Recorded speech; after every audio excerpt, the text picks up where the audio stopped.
pagkakataong hindi nagkatambal? Mga apat? Na galit ka na sa akin? Joke lang. So, apat na beses na pala na dapat na finally natuloy na.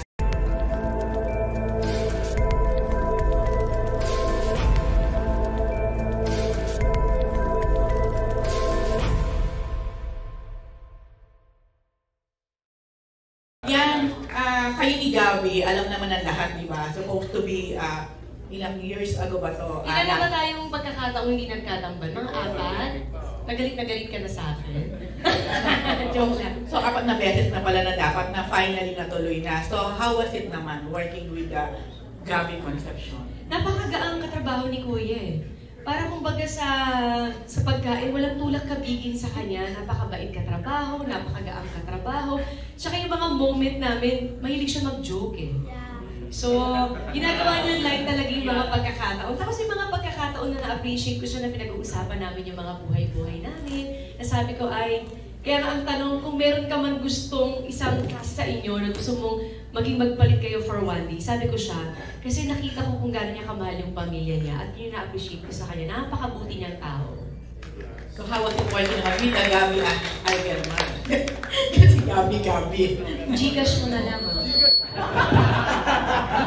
Question ko naman, ipupush ko na yung question ni Rose para naman kay Gabby. Kasi Gabby, after nga ilang... Gabby Concepcion. After ilang taon, di ba, finally natuloy yung project nyo. So how do you feel about it na natuloy nga yung project and kumusta din yung working relationship with Maria? Well, ako naman, ever since, very supportive ako sa buong cast. Kung anong paggawa sa akin, gagawin ko. O lahat. Ayaw ko umiyak eh. Pinaiyak ako ni Direk. So, dito lang ako para supportan si Marian sa pagbalik niya. Para matuto kay Direk sa kagalingan niya at sa kagalingan ng mga cast natin. Pero kumusta yung pakikipagtrabaho kay Marian? Since first time mo, di ba? Hello. Ayan, hello ba? Ayan, kumusta ang katrabaho si Marian? Oo nga rin, tama si Direk, ano? Hindi ko rin nasagot. Ano? Masarap magsalita ako minsan.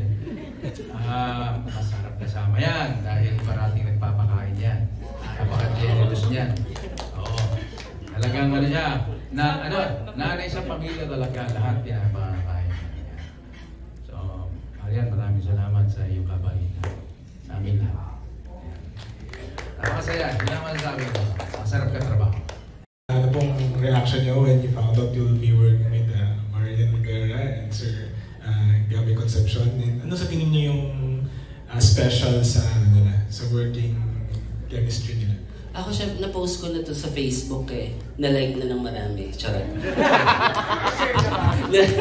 Na-share na nila. So, yun yung actually, never ko na-imagine na makatrabaho ko si Marian, si Sir Gabby. Actually, silang lahat, parang ganun. Kasi ako nung nagsisimula ako, alam naman natin lahat nagsimula ako sa indie eh. Nagsimula ako sa, hindi naman siya sa gigilid. Kundi hindi ko nakikita yung sarili ko na mag-work sa mainstream. Which is nung nangyari na, mas tinanggap ko yung challenge kasi mas may nakita ko yung somehow responsibilidad bilang storyteller na mas madami yung nakakanood sa'yo, mas baka yun yung pressure pala.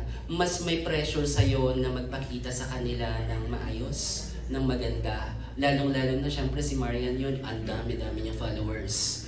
Patay ka kapag nagpakita ka ng pangit, diba? So parang gano'n. So mas yun yung naging pressure na mas higit pang pagbutihin kung ano yung ginagawa. Tapos ano yung next question? Ang habang sumagot, diba? Yung chemistry. Yung chemistry. Ayun, simula pa nung umpisa, kasi sorry kung wala ako eh. Nung nakita ko sila doon sa set, maaliwalas kasi lahat yung aura nila. Like kunwari, specifically yung pamilya.